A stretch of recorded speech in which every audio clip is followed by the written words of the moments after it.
नमस्कार दोस्तों, स्वागत है आप सभी का प्रयास एकेडमी में।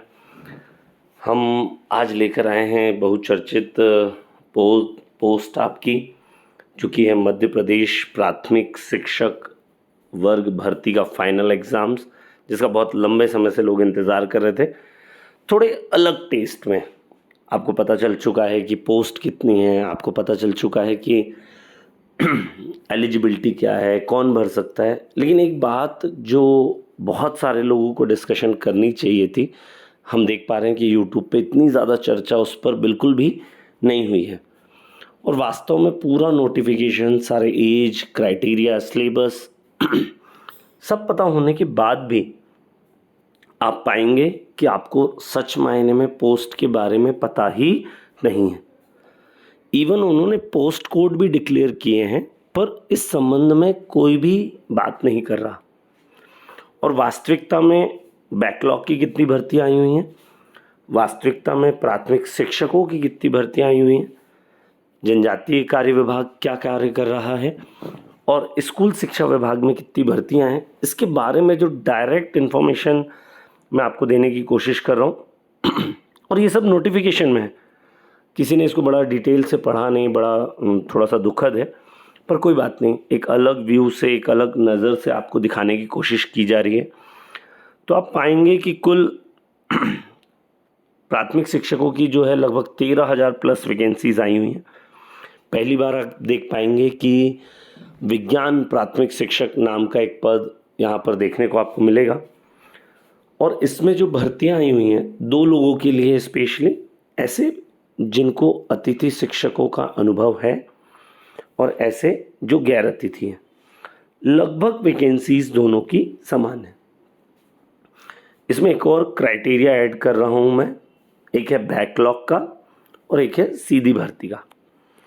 तो सबसे पहले अगर आप यहाँ पे 2 विभाग हैं, एक तो स्कूल शिक्षा विभाग, दूसरा जनजातीय विभाग।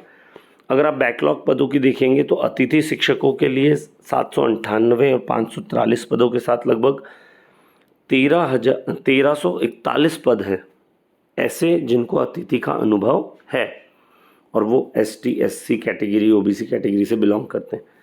यहाँ बात बहुत इम्पॉर्टेंट है कि जनरल EWS इसमें शामिल नहीं है। गैर अतिथि शिक्षकों के लिए भी 1396 पद हैं बैकलॉग में, लगभग बराबर। और सच मायने में जो सीधी भर्ती जो पद आए हुए हैं, अगर आप देखें तो वो 13,000 न होकर हमारे प्राथमिक शिक्षकों के लिए जिनको अतिथि का एक्सपीरियंस है वो है 4,985। और गैर अतिथि शिक्षकों के लिए हमारे नए बच्चे जो MPTET क्वालिफाई करके यहाँ पहुँचे हैं, उनके लिए 5,367 पद। यही आपके वास्तविक पद हैं। इनको मैं थोड़ा सा और एलेबोरेट करता हूँ तो आपको थोड़ा समझ में आएगा। स्कूल शिक्षा विभाग के पास सबसे ज़्यादा लगभग 10,150 पद हैं, जिसका हमने अभी ऊपर आपको डिस्क्रिप्शन दिया। यहाँ पर पोस्ट कोड बहुत ध्यान रखना है। ऐसे बच्चे जो जनरल EWS से आते हैं उनके लिए पोस्ट कोड 3 और 4 बिल्कुल भी नहीं है। उनको पोस्ट कोड 1 और पोस्ट कोड 2 अभी जो फॉर्म आपके 18 तारीख से भरे जाएंगे उसमें लगेंगे। ऐसा ही विज्ञान, ऐसे बच्चे जिनका 11वीं और 12वीं में विज्ञान रहा है, वे इन पदों को भर सकते हैं। 1416 पद आपके पास में हैं। इसमें बैकलॉग के लगभग 543 और 544, लगभग 1,000 पद। अगेन जनरल EWS इससे दूर रहें। और पोस्ट कोड 7 और 8 आपको भरना है। इसमें भी बहुत ध्यान देने वाली बात है कि जिन्हें अतिथि शिक्षकों का अनुभव है वो पोस्ट कोड 7 भरेंगे, जिनको नहीं है वो पोस्ट कोड 5 और पोस्ट कोड 7 भरने की कोई ज़रूरत नहीं है। और इस संबंध में अभी तक किसी ने जानकारी नहीं दी है। थोड़ा सा परहेज इसलिए भी है क्योंकि जब फॉर्म भरे जाएंगे तो कैसा सॉफ्टवेयर डिज़ाइन हुआ होगा, उस हिसाब से आपको जानकारी फिर अन्य वीडियो के माध्यम से लोग देने का प्रयास करेंगे। पर ये सब जानकारी अभी उपलब्ध है। और लास्ट में हम बात करते हैं अतिथि शिक्षक सीधी भर्ती प्राथमिक शिक्षकों की, जिसे आप देख पा रहे हैं 761 पद और 762 पदों के साथ। तो बम्पर वैकेंसीज के साथ आपके सामने प्राथमिक शिक्षक वर्ग 3 परीक्षा आई हुई है। और हर किसी बच्चे का सिलेक्शन होने की संभावना यहाँ पर है अगर वो बहुत अच्छे से तैयारी करता है तो। ये सामान्य बातें हैं कि लगभग 18 जुलाई से आपके फॉर्म भरे जाएंगे, 31 अगस्त को आपका पेपर होगा, 1 अगस्त आपकी लास्ट डेट है। कुछ बच्चों का रिज़ल्ट नहीं आया होगा तो परेशान नहीं हो, अगर 1 अगस्त तक भी आपका रिज़ल्ट आता है तो आप इस फॉर्म को ज़रूर भरें। ये हमने एक शॉर्ट समरी आपके लिए यहाँ पे डिज़ाइन की है।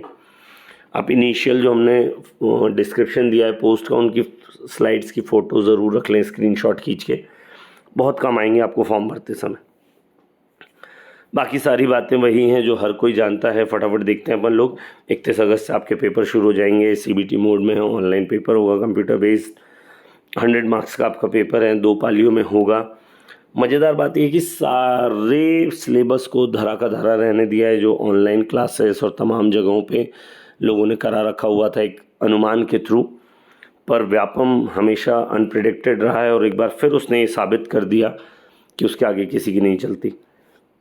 शिक्षकों का ही पेपर है और शिक्षक से रिलेटेड बाल विकास को बिल्कुल भी स्थान नहीं दिया है, तो ये बड़ा विचारणीय बिंदु रहा है सदैव।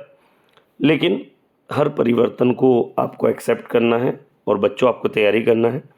ये आपके पदों से रिलेटेड कुछ थोड़ा सा विवरण है कि आपका वेतनमान कितना रहेगा। सबसे अच्छी चीज़ जो प्राथमिक शिक्षक पात्रता परीक्षा ने की है वो है आयु सीमा। न्यूनतम एज तो ठीक है, 21 वर्ष है। 1 जनवरी 2025 को अगर आप 21 वर्ष के होते हैं तो आप इन फॉर्म को भर सकते हैं। और अधिकतम आयु को आप देख पा रहे हैं 40 साल से लेकर 50-54 साल तक के लोग भी इन परीक्षा में अगर उन्होंने इतना समय दिया है शिक्षा विभाग को, तो उसे अतिथि शिक्षक के रूप में बहुत सारा एक्सटेंशन भी दिया जा रहा है और मैक्सिमम एज ऑलरेडी 40 साल 45 साल है।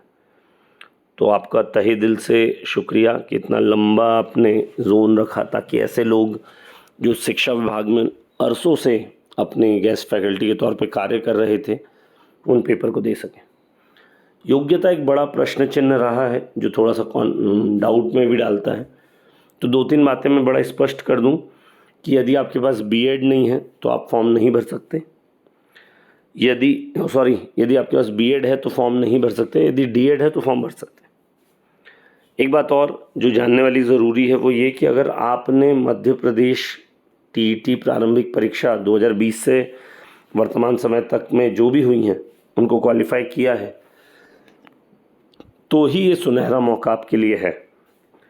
आप किसी भी राज्य से हो, कहीं से भी हो, अगर आपने MP-TET क्वालिफाई किया था तो ज़रूर आप इन परीक्षाओं को दे सकते हैं। ये क्राइटेरिया आपके सामने लिखा हुआ है। अब आते हैं सिलेबस की। मैंने बताया अभी आपको कि सारी चीज़ें, सारे अनुमान धरे के धरे रह गए और ये आपके सामने कोई पेडागोजी नहीं, कोई सब्जेक्ट पेडागोजी नहीं, कोई इन्वायरमेंट नहीं, कुछ नहीं, सिर्फ और सिर्फ ये क्राइटेरिया जहाँ पर आपको हिंदी भाषा के लिए 15, अंग्रेजी के लिए 15, मैथमेटिक्स के लिए 20, साइंस के लिए 30, सामाजिक विज्ञान के लिए 20, इस प्रकार से कुछ आपको पैटर्न मिलेगा। तो प्लीज़ लग जाइए इस पैटर्न में तैयारी करने। आपको कोई भी दिक्कत है, प्रयास एकेडमी हमेशा आपके साथ में है। आप मुझे मैसेज कर सकते हैं, हम आपको नोट्स प्रोवाइड करा सकते हैं, आप हमारी फिज़िकल क्लासेस ले सकते हैं और तमाम शहरों को टच करने की कोशिश, अनूपपुर, भोपाल, इंदौर, जबलपुर, खंडवा, नीमच, रतलाम, रीवा, सागर, सतना, सीधी, उज्जैन, हर एक को टारगेट किया गया है। तो प्लीज़ बहुत अच्छे से तैयारी करिए। बहुत सारी शुभकामनाएं आप लोगों के लिए। ठीक है, प्रयास एकेडमी हमेशा चाहती है कि आप ज़्यादा से ज़्यादा संख्या में सेलेक्ट हों। All the very best. Thank you.